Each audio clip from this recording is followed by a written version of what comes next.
Borodar, good morning, everybody. Welcome to the latest e-update for digital services for patients and the public programme. For those who don't know me, my name is Matt Cornish. I'm the Programme Director for DSPP, and I'm responsible for the NHS Wales app. A warm welcome to everybody today. For those who've been with us before, but also those who are newer, we've got an absolutely action-packed e-update today. It's not just me speaking. We've got a wide variety of interests and different people to be able to speak to you. The format is quite familiar. We'll provide the e-update. If you want to add questions, then please use the chat function. My colleagues on the call will try to answer questions as we go.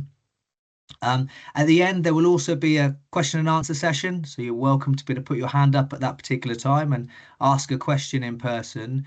We'll also try to actually refer to the questions which have come up in the chat and the answers that we've provided. After the session, we'll make sure that we provide a full readout of the questions asked and the answers, so that you can relay that to other colleagues and within your network and people who aren't here today. I'll just put the presentation up and I will kick us off. Bear with me 1 second.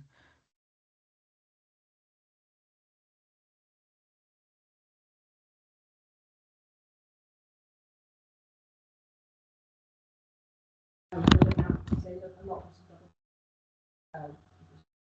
we go. So e-update today. As I said, in terms of the format today, I'm going to provide a programme update to set us off.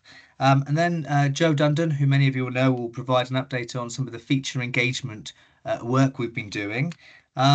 If technology allows, we will introduce our new user researcher, Niran Basu, who will talk about what he'll be doing in the role. I will then focus on what's been delivered, where we are, and why it matters. We'll then invite a colleague of ours, important colleague, Julie Davis from Kainos, to talk about what patients are telling us and some of the user research which we've been doing. And then we're pleased to introduce Delif Williams, who will talk about digital inclusion and the work which we're doing there. I'll then introduce Ed Spencer from the programme, who will talk about how we're driving innovation and an AI hackathon event, which we carried out in July.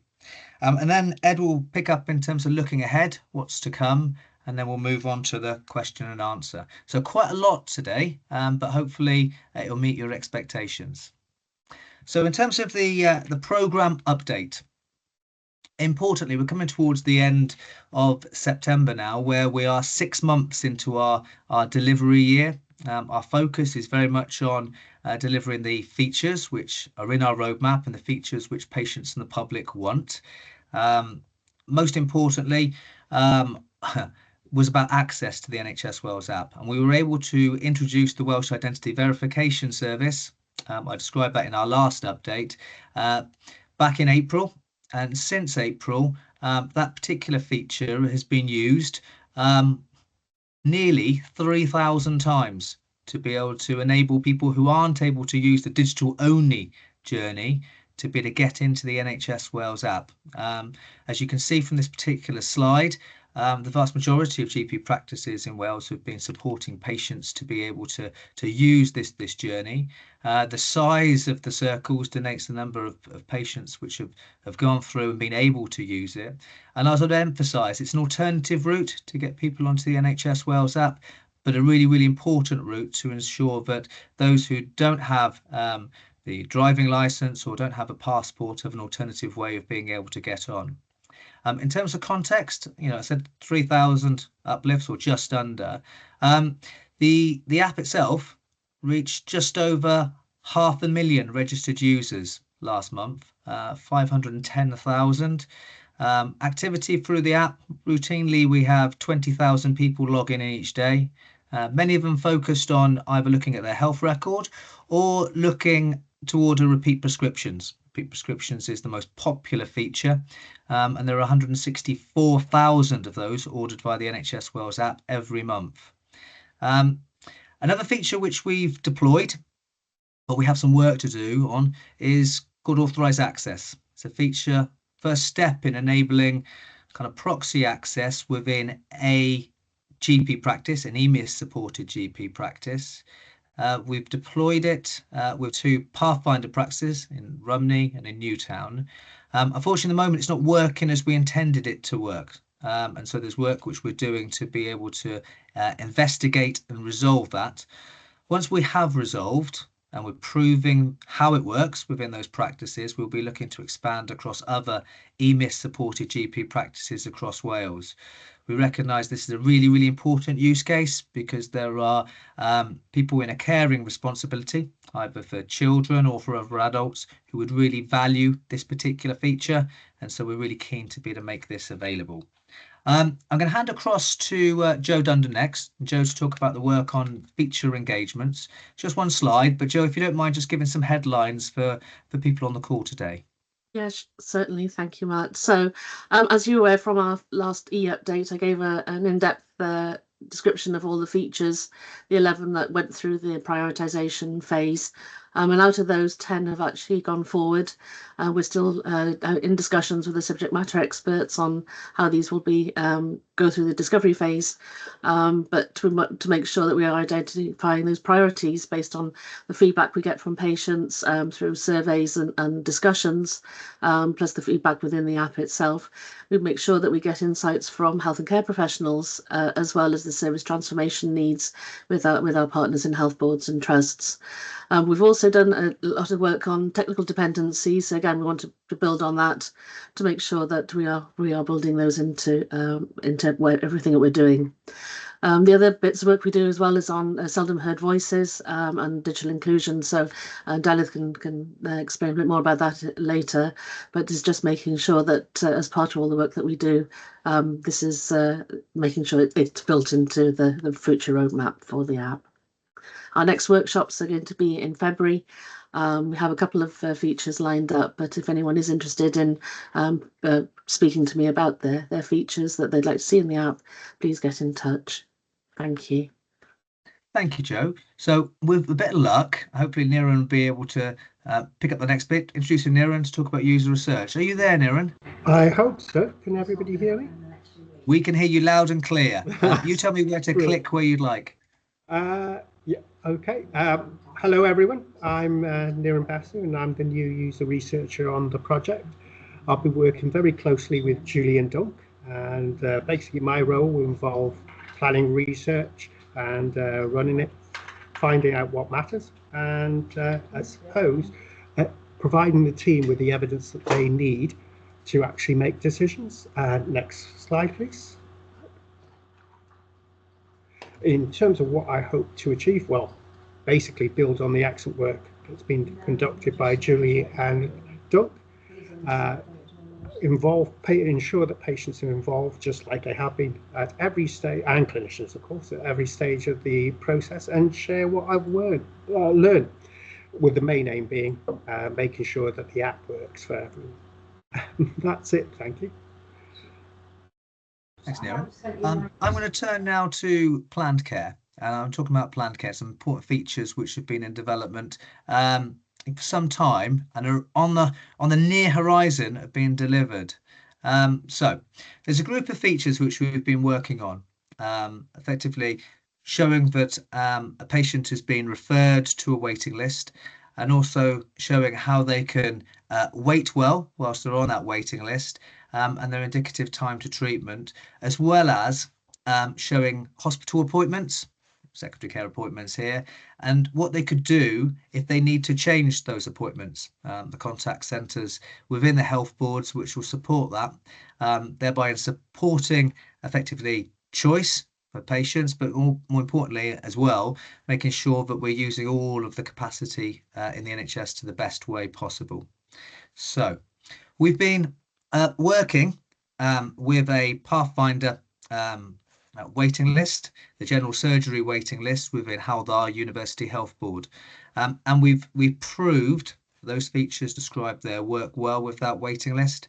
We are at a point now where we have understood how The waiting list and hospital appointments are coming through, working as expected. We've carried out some bug fixes, some issues, which will improve the way that information is displayed to patients. And we're just at the stage now where we're supporting its wider expansion, not just within Hywel Dda University Health Board, but across health boards across Wales. We've been working collaboratively with our health board partners for some time in this, and so we're looking confidently ahead to the time when we can expand. We're looking towards the middle of October for that next phase, and working towards enabling those features so that patients can benefit across Wales. So yeah, really exciting for us, really exciting for the health boards involved, and we think really exciting for patients, and a significant step forward for the NHS Wales app in terms of the broadness of how it supports people. Okay, I'll move on to Julie next, and Julie to talk about contentedness. We think that's really important to us from a user research side of things. Julie, I won't eat your sandwiches or steal your fire, so to speak. If you just tell me when to click on, then I'll move through for you. Yeah, will do. Thank you, Matt. And good morning, everyone. So as Matt said, we were looking at contentedness. Kainos was asked to carry out a piece of research because we wanted to assess how happy people were with the app as it was, but also how happy people felt that they might be with the app with all those features that are coming.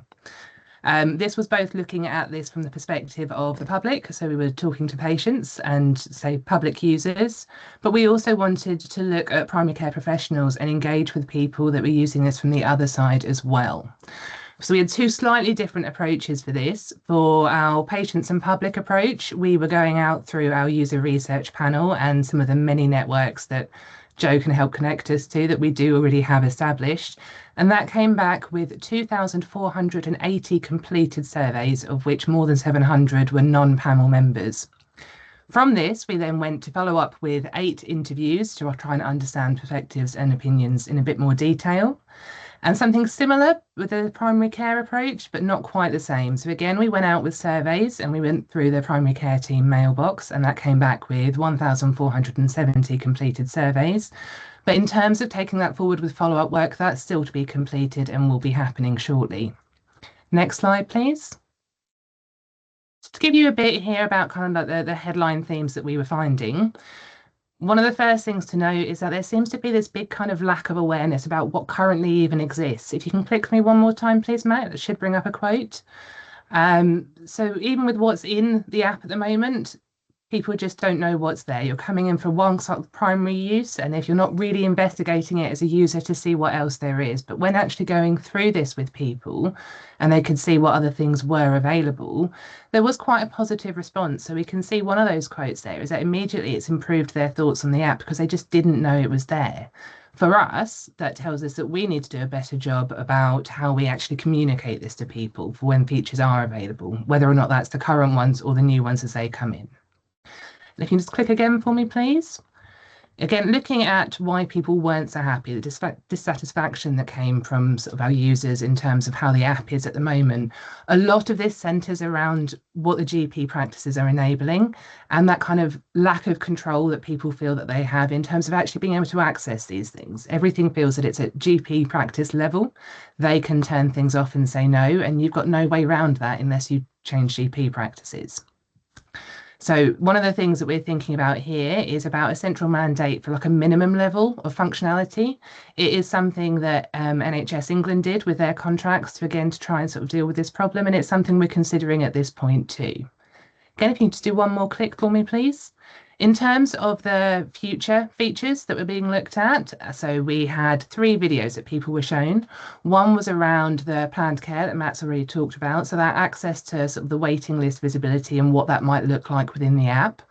We had another video that was about how people can access sort of their more detailed records and documents. And then another video around sort of the patient recorded outcome measures, which I do appreciate for most of you will mean nothing, but effectively these are the outside forms that kind of you might be sent to assist with understanding how well your care is progressing in terms of treatment and other things as well. So that's something that potentially we're looking at being able to give you from within the app and have it all within one location. Next slide, please. So just to go into this in a bit more detail, in terms of the actual contentedness, In it, our survey came back with a pretty equal spread in terms of people's contentedness for the app as it currently is, with a 32% of being very positive and a 32% of being slightly positive.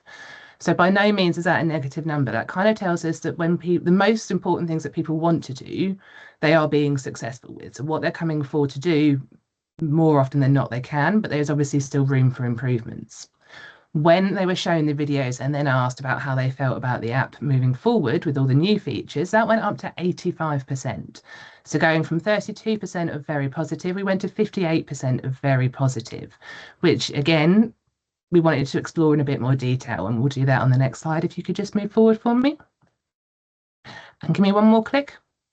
When we have a look here at the very positive and slightly positive, what that really kind of broke down to is that the new features that were coming were felt to be giving people more control, more visibility, and more independence when it comes to their own health. It is also worth noting, though, that the concerns that people were dissatisfied with before are still being potentially raised here. Although people are very excited about these new features coming, there is still this, but will I actually be able to use it myself, or will my GP practice not let me have this because they won't enable it within the app for me? If you can click again, please, we should have a quote that comes up here.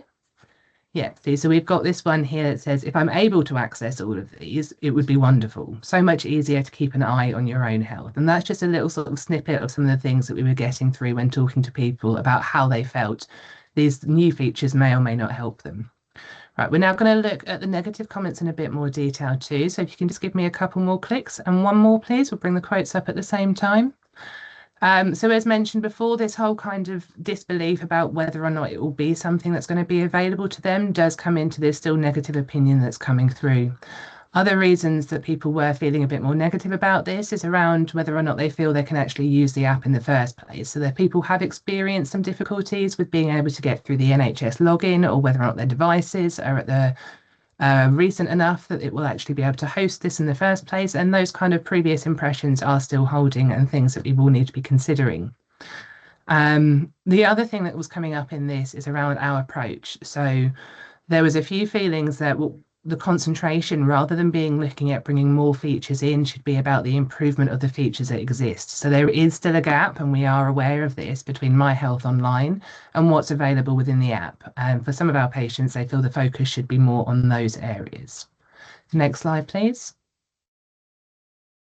So with this first box, to say we were finding out from people that had never used the app if we could find out a bit more about why. And as just previously mentioned, there have been sort of a few things where it has been hard to access for people.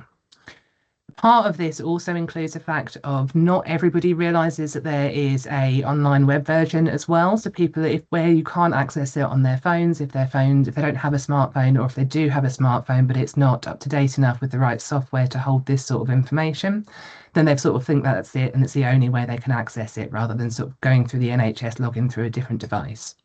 Another interesting point to note here is that the second top one coming up is that some people just haven't needed to use it yet. They're not people that are frequently engaging with their primary health care, and it's not something that's come to them as a purpose that they actually need to follow through with. You can give me one more click, please. You'll see that that also follows through to people that did download the app and haven't needed to use it, therefore have stopped using it. So again, we had 15 of our people come forward and say, yep, I did use it, but I just don't need to. So there is a bit of a follow through here that although this is something that people may want, it's not something that everybody needs on a daily basis, on a monthly basis, on a weekly basis. It's just something that is more used by some sort of target groups than it is others. And that's something, again, that we need to be considering about bringing out features and where we're going to be making most use. Other reasons for why people have stopped using the app, again, the two top ones there, are back to this whole control that's at the GP practice level. If the features aren't turned on, the user's not there to actually going to be using the app, there's nothing for them to do.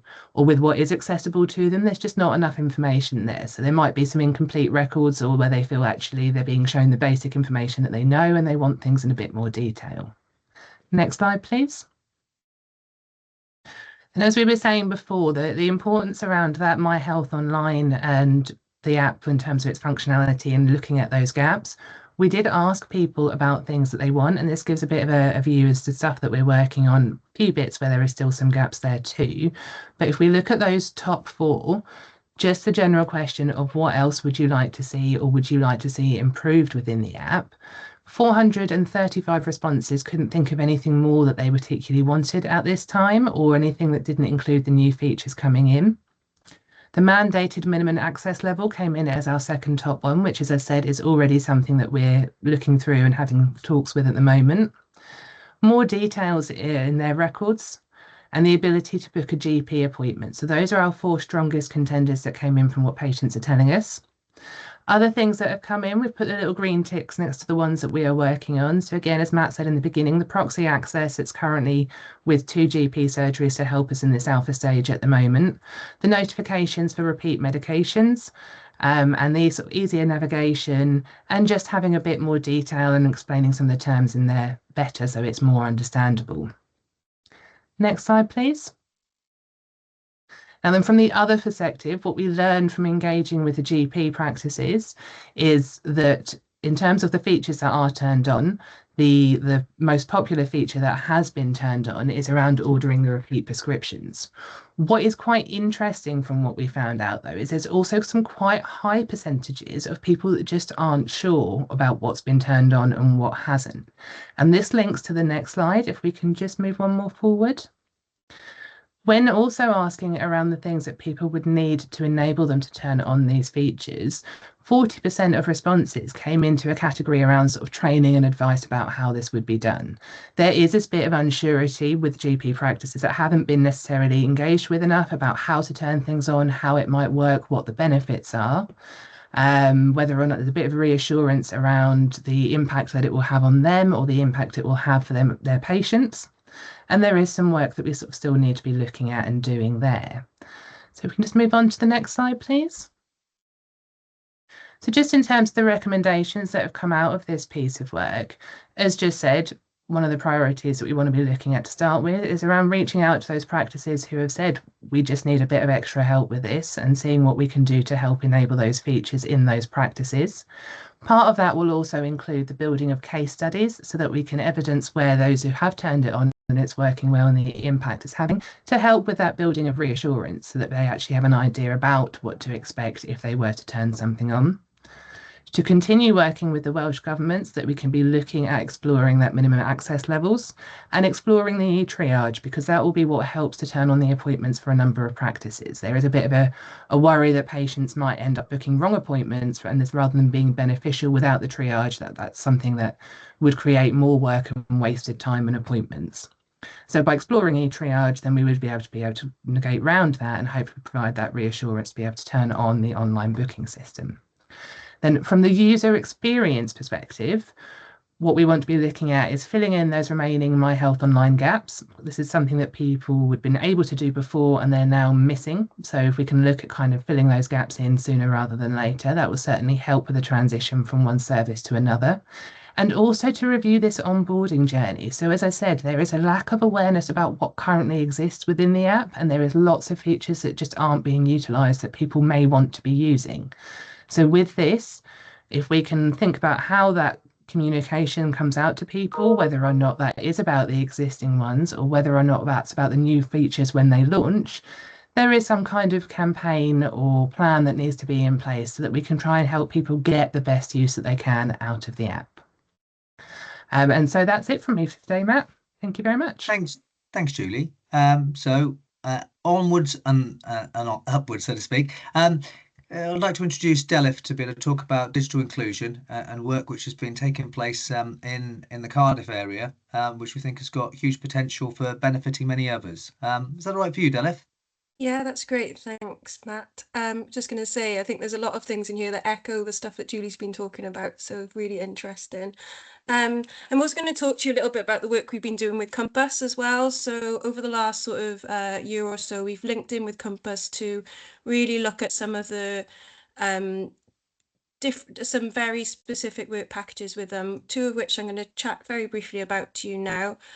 Work package 1, which is our community volunteering pilot, which looked at exploring the way we could enhance community volunteering at DHCW. Currently, staff have 2 days to go out and do work within the community. We have around 80 people now trained to become digital champions, so they can go out and support specific initiatives around the NHS Wales app. The other project I'm going to briefly speak about as well is the Seldom Heard Voices project, so I'll get to that in a second. The work that Compass undertook helped us to identify potential partner organisations. It also provided a framework for the volunteering programme, including role descriptions and information for host organisations. I'm currently looking at our next steps and opportunities for digital champions to engage better within the communities. The Seldom Heard Voices project, the 2025 pilot builds on a 2024 report focusing on involving seldom heard voices in developing digital health systems, particularly in the digital meds transformation portfolio and within the NHS Wales app. Research included a survey of digitally included people aged 65 plus, which found, despite access to devices, 30% lacked confidence in using health tools online, 71% felt they needed more support, and only 60% requested clearer information about services. Focus groups were also then conducted with patients, third sector groups, and GP surgeries in high deprivation areas serving seldom heard communities. Next slide, please. So there's just another couple of quotes here that kind of almost mirror the findings that Julie has had. It's a lot to do with having someone there that can support you and actually have someone there when you want to get online. Next slide, please. So some of the main findings of their report was around digital access does not necessarily equal digital inclusion. Very much as Julie mentioned, a device and even data may not mean that people can access digital health tools. Awareness was also a very major barrier. Trusted support makes a difference, very much like the quotes on the last slide, and also support must be local, visible and practical. People preferred support in GP surgeries, pharmacies or libraries, or in a place they already had access to support. So in terms of next steps, we're taking quite a lot of this work forward within the Digital Inclusion Action Plan, which is currently in development. Part of this will be supporting improving the NHS Wales app health and resource pages and other resources which are patient facing. We're also working with others to help to understand and minimise digital health inequalities and improve access to the NHS Wales app, an example of which is a project we're currently undertaking with the social housing landlords who are funded via the Welsh Government to do minimum digital standards projects at the moment. And we're also moving forward the Digital Communities Initiative, so building on those places where people within DHCW can go out into the community, learn more about those communities and support to get people on the app. We're also developing volunteering opportunities with AbilityNet and looking at ways we can link in with the brilliant work they're already doing. And that will all feed into the Digital Inclusion Action Plan as well, and link to employer-supported volunteering and continued development of localised digital champions. Next slide, please. So on to the very exciting the pilot which was undertaken within the South East Cardiff cluster. This was a really interesting partnership between the South East Cardiff cluster, Cardiff Council for Voluntary Services and SWEBREC, with the support of library, university students and DHCW. Project main aims were to recruit and train volunteers to provide short, regular support sessions on the NHS Wales app for patients and staff, create and manage a directory of trained volunteers for the local area, and to map local services to signpost people for support. And that's also included working with library services, local groups such as the STAR. Main outcomes, as you can see on the slide, 9 volunteers were recruited who ran 21 events over a 3-month period, which is quite substantial, supporting 156 people to access the NHS app or with queries regarding the NHS app. Main strengths included that the volunteers spoke multiple community languages, including English, Arabic, Chinese and Ukrainian.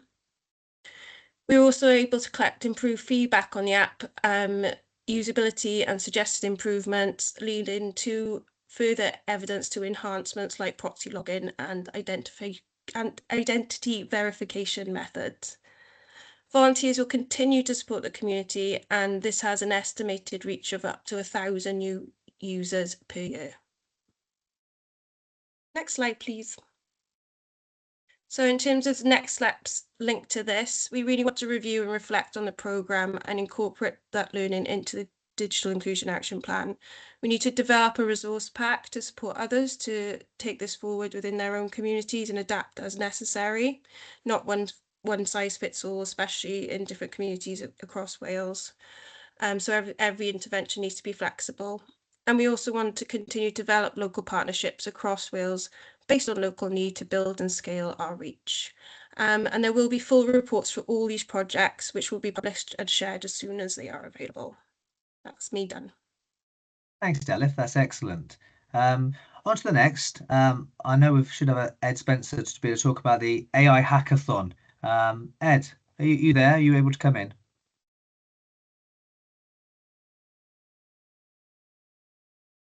Oh.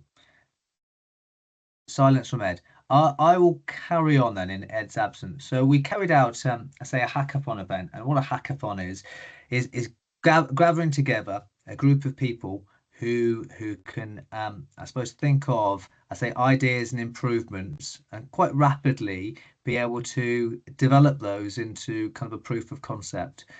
You know, these are proof of concepts. These are kind of working examples that are there to solve real world problems. And so that's what we did in the summer with our colleagues from Kainos and our members of our app support team, to be able to think of a number of real world problems which we felt AI could be part of the solution towards. We looked at 4 specific kind of use cases. We looked at the utility of effectively a chatbot and what that could provide within the app in terms of being able to support the solving of patients' problems, users' problems. We looked at a AI solution which looked at medications management, which supported effectively that notification of when medicines are low and prompting the reorder, so that people don't have those gaps in supply, so to speak, and then the challenge of having to go through various kind of emergency means to be able to get medicines when they need it. A context assist resource which effectively flagged across to other information which would be useful to patients and the public. You know, if you wanted to be able to check a reliable source of effectively checking what a particular word or term meant to support patients. And then effectively AI and how it could support effectively About Me, information entered into About Me and then structured in a way which it would then be more easier for clinicians or others to be able to kind of understand and interpret.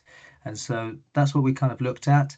The ideas were all felt to be really, really useful. The next steps for us are effectively trying to think about how they could be built into next year's development plan, which isn't something which we are starting work on in earnest next week. You know, we're very keen to be able to look at AI as we would in any feature. It's got to add value, and value which you know, can be explained to others. So that was the results of the hackathon itself. We had involvement from all teams. You know, the types of the proof of concept are kind of illustrated. You know, we had working examples produced, thanks for the efforts of all involved in less than 24 hours, which was able to then do a kind of a version of sort of a Strictly Come Dancing show and tell, where stores the actual proofs of concepts were scored, and then obviously recognition given to everybody for their efforts. So the next steps that I talked about were really about you know, how we would build it into our development plans. These are illustrative of how we would want to develop these features. A key part of it is making sure that we've got the funding to be able to support their onward development. Okay, I don't know if Ed's come in now because I'm blind on the screen, but I can talk about what features are coming up if he hasn't. Just double check. Okay, so Nominate Pharmacy. It's a feature. Oh, you're there. Okay. Yeah. Do you want to come in and pick up on Nominate Pharmacy? Yeah, of course I can. So Nominate Pharmacy is a feature we're hopefully going to deploy towards the end of October. And it will work in conjunction with the electronic prescription service, and that roll out through GP practices throughout the pharmacy world. So basically how it works is it will allow patients to directly nominate a pharmacy of their choice. It will allow them to search their local area and potentially other areas through just utilizing a postcode search. And when it's fully implemented, it will allow a patient, once they've entered a postcode, it will return a value or return a number of different pharmacies that they could choose from. The distance from that postcode to that pharmacy. Once they click in that, it will provide information about opening times, and then information, for example, if they nominate a English pharmacy, I'll let them know that they potentially could be charged for prescriptions going to that practice. But also it will allow patients also to potentially nominate online pharmacies, which currently only operate in England, but it's going to give patients a greater control over their pharmacy and their choices. It won't allow patients to operate or nominate a temporary pharmacy, but it will give patients, for example, if they're going on holiday, they're going visiting relatives in another area, it potentially will allow them to forward plan enough to nominate a pharmacy that's out of their area, to allow that pharmacy to then dispense medication, say whilst they're on holiday or whilst they're visiting family or friends in a different area. So it is going to give them very good and greater control and management of their prescription journey. Thank you. Are there any other slides for me? Yeah, there are just one on that one, Ed, just quickly. I know we've got a reliance on England. We're working collaboratively with England. When are we, best case scenario, when they've supported us, when are we expecting that to go live? So from our development standpoint, we're hoping to finalize that, the final aspects of development, and hopefully deploy that towards the end of October. The current plan is to deploy this particular feature to all EPS-enabled GP practices. The feature only works when EPS has been enabled at that GP practice. So as you can see there, currently there's 107 practices in Wales currently utilising that functionality. So it will deploy to there, and as more and more practices and pharmacies go live with EPS, that this feature will be able to be utilised by a growing number of Welsh patients.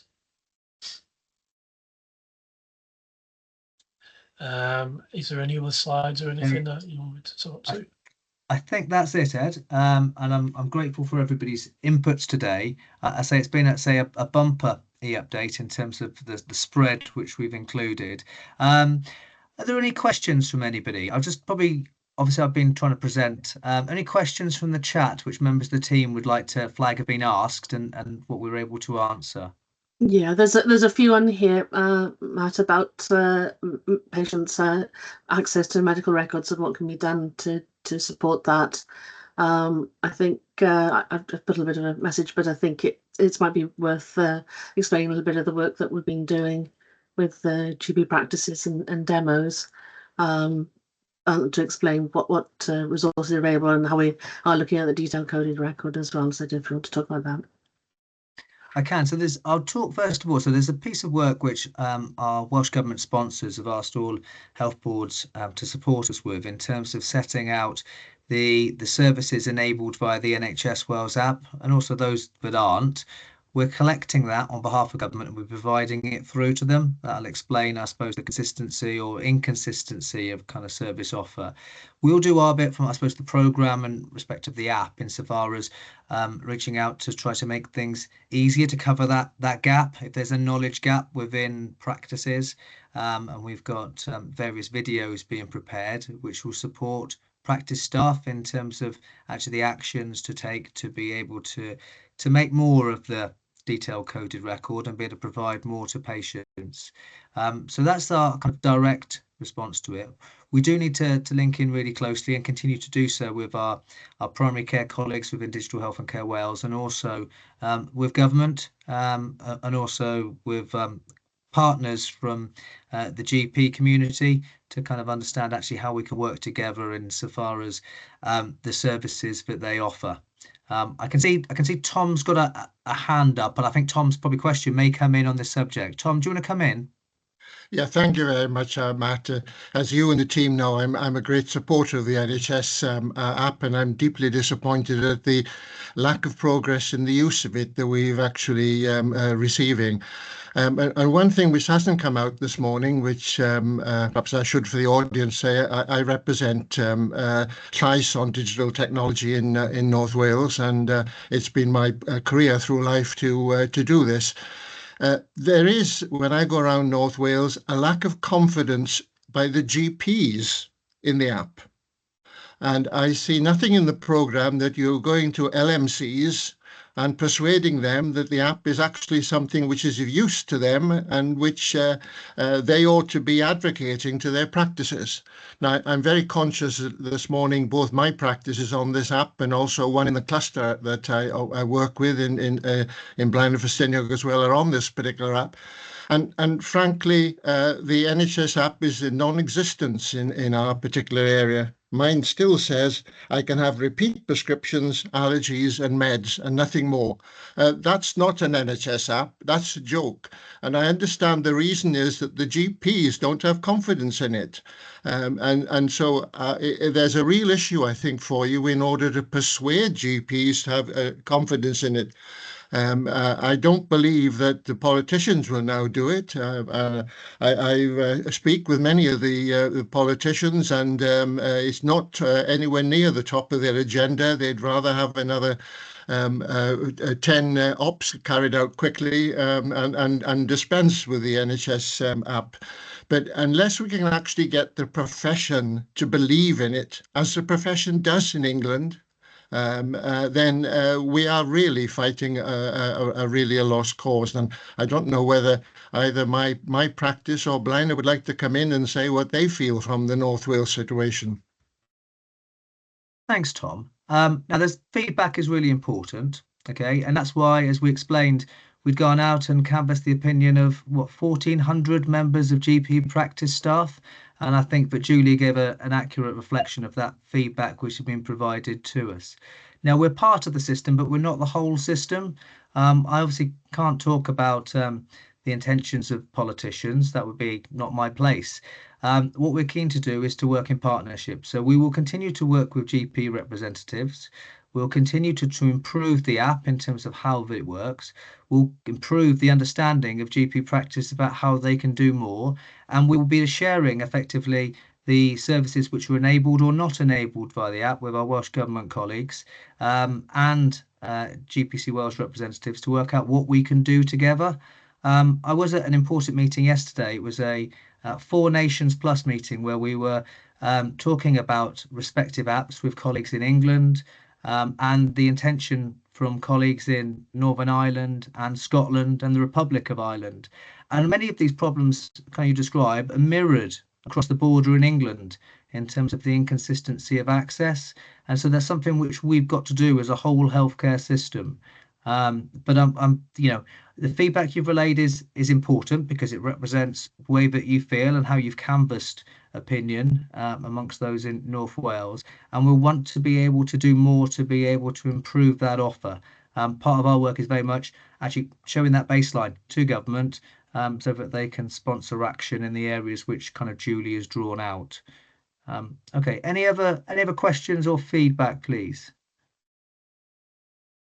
There's a question on for not meds running out, not being aware, but it doesn't allow you to order in time. So I don't know if you could answer that for Val.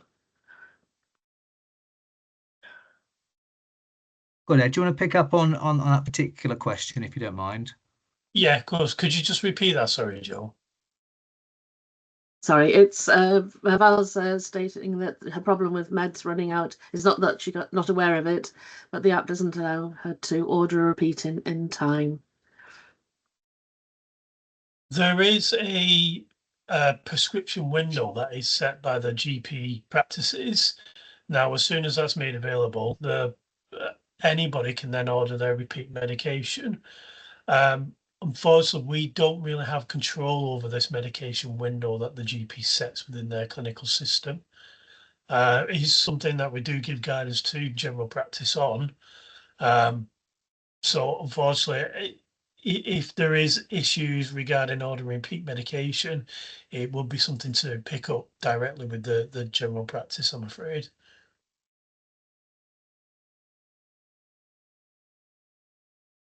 Okay. Okay. So, Tom, can I just answer Yes. a few more questions first, please? Just Yes, of course. So I can see that in the Q&A, we've got a question from Keith. I think it's related to digital inclusion. I'd be very keen to understand if there is such a service for digital inclusion in North Wales, particularly the West and North West Wales. Delif, do you want to obviously explain actually you started with the pilot and what our plans would be? Yeah, sure. I've just explained in the chat that there is a network within North Wales, which is linked to the regional partnership, which specifically looks at digital data and technology. So that is in existence. There's quite a strong understanding that the North Wales region has specific needs in terms of digital access and always has done. I think there's also quite a lot of localized services still at the moment. The issue majorly is that mapping is quite difficult because these services tend to start and finish quite regularly. The way the funding in third sector works is that it tends to be quite short term, so there's not necessarily the sustainability there. So one of the things that we are hoping to sort of support and work with is alongside the new Digital Inclusion Wales programme, which will be launched in October, which is the national programme for digital inclusion.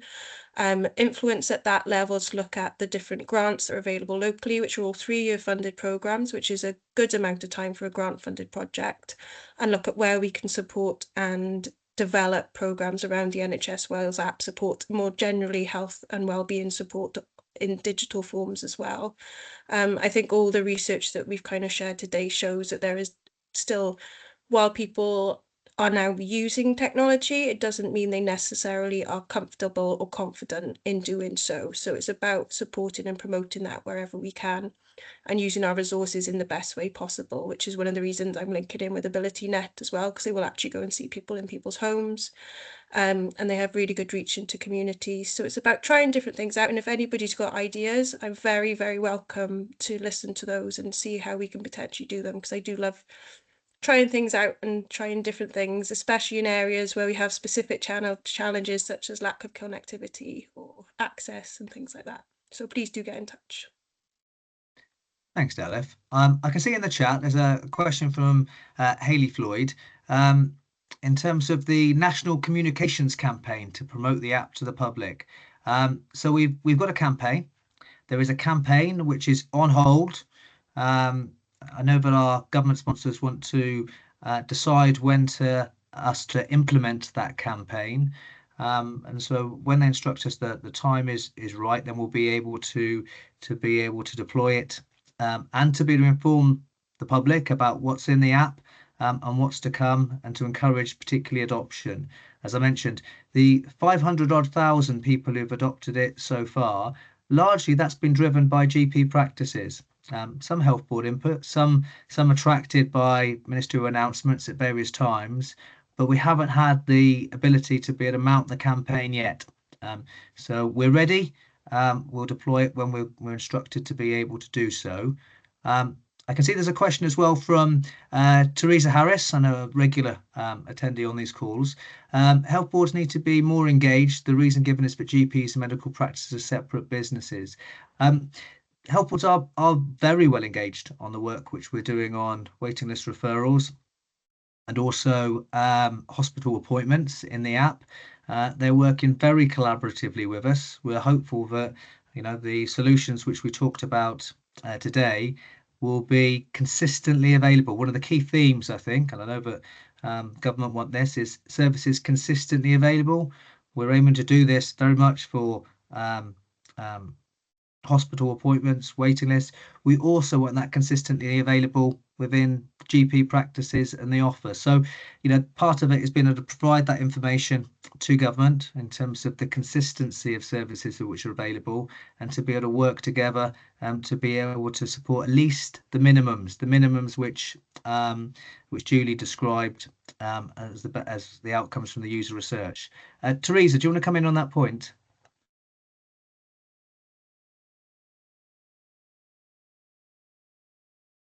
Teresa, do you want to come in? Yes.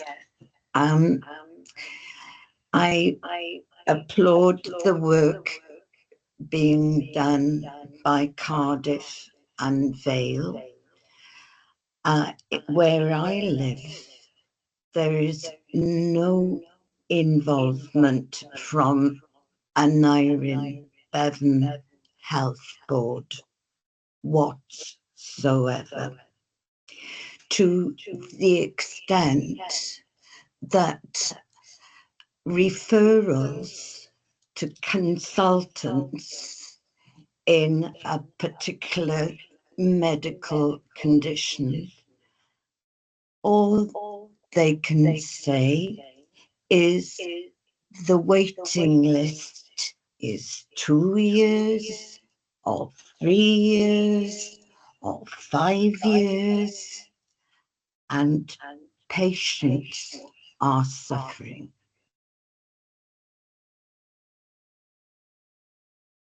Okay, thank you for that, Teresa. Appreciate your feedback to us. We think, and we've heard, that providing information to patients about their status on a waiting list, or their secondary care appointments, or resources which are going to help them while they wait, or indicative wait, is things which they value. From the user research, from our work with our user research panel over a year ago now, it was the top ranked feature, the thing that people wanted to know most about. And so we want to be able to bring that to everybody in Wales, because we know there are thousands of people on waiting lists, and we know that would provide reassurance to them and help them feel assured about what was to come. Okay, any other questions? I'll come to Tom if there's not. Tom, come back to you. Thank you. I wanted to come back to the pharmacy question, which we had sort of earlier, because we get lots of issues and comments on this, and some of them we've raised with the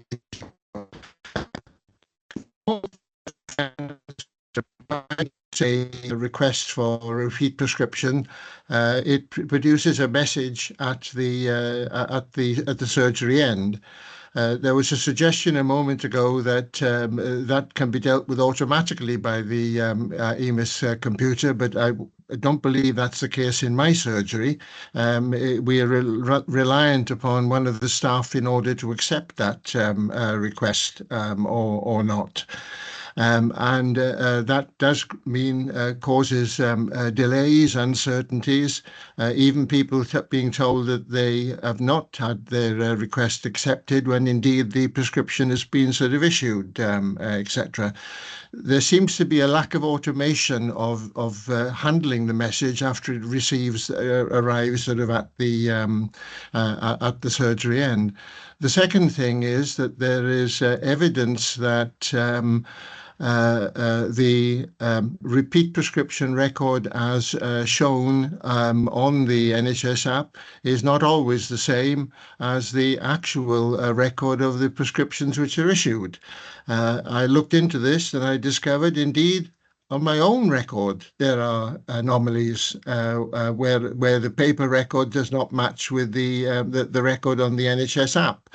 So there seems to be some issues which we can do with resolving on the pharmacy side in order to make it one which the users can be fully confident in. Okay, I'm going to look around and see if my colleagues were happy to answer any of those questions. Of course, Tom, we would always value, as we would with any user of the NHS WIVS app, feedback to us. So if you think it is technical issue, then there's a route through which people can provide feedback, and we can investigate to understand whether that is an issue which is for a single person or whether that's for a wider body of people. What we found actually is the scope of issues which the NHS WIVS app has seen is been narrowing as we've deployed, for example, the Welsh Identity Verification Service, and resolved some of the issues which exist, not with the app per se, but with system suppliers like with EMIS and the like. And so we're always keen to be able to understand so that we can look at what other people are providing to us and try to resolve. Now, I don't know if Ed wants to say anything in terms of the prescription journey at all. If not, then we'll be very happy to take feedback from you separately. And I think you've got our contact details. Indeed. Thank you. Maddie, did you want to come in? Hi, thank you. I'm from 10 of Us Cancer Care, so I'm speaking on behalf of 10 of Us Cancer Care, but also a lot of the patients that we represent. I thought it was really interesting, all the work that's being done. I guess one thing that we're very cautious of is trying to improve equity of service. And without that essential minimum buy-in from the GP surgeries, we actually risk expanding that that inequity in service. And that's something we even see, like I'm in Cardiff, my surgery has bought into the app, they use the app, I can log into the app. And there's nothing available for me there, absolutely no information, no services available other than a sign saying, excellent, your GP service is bought into the app. So there's nothing actually that is useful there. And so without those minimum service buy-ins, it really is the whole process actually risks putting people in the most deprived areas with the overworked GP practices in an even worse position. So I just sort of wanted to put my voice behind this idea of the minimum buy-in. And that's all I really wanted to add to the conversation. No, thank you, Maddie. And it's a conversation which we're all familiar with. Now, being really honest, we don't own the levers. You'll know that we don't own the levers. You know, if I could click a finger tomorrow, then I would. In fact, I'd do it today. But we will take that feedback and we'll relay it to our colleagues in government and our colleagues to be able to understand what we can continue to do. I know that they've been meeting intently over the last few months, so we're part of contract negotiations. We want to be collectively, I think everybody wants to be able to get to a position where there's confidence in the app, confidence what's provided, and also provided those services, those minimum services which are provided to patients.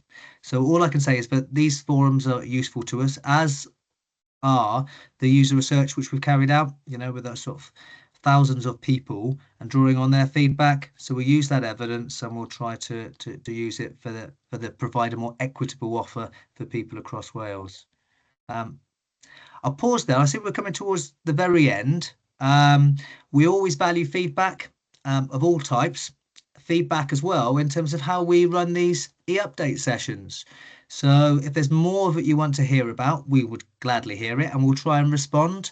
The next e-update session would take place in 3 months' time. Michael, remind me of the date, which has been scheduled. And of course, we'd encourage you to sign up for that session, as well as to encourage others, because we want to hear your voices and we want your feedback. Mike, do you want to just remind everybody of the date? I know you'll probably put it in the chat as well. Yeah, I'll put a link in the chat. It'll be towards the end of December. So nice festive update. A festive update, hopefully more progress, and then we'll have more to be able to talk to you about, and we look forward to listening to you. Thank you for today, and we look forward to seeing you all soon. Diolch yn fawr. Diolch yn fawr iawn. Thank you. Thank you all. Thank you.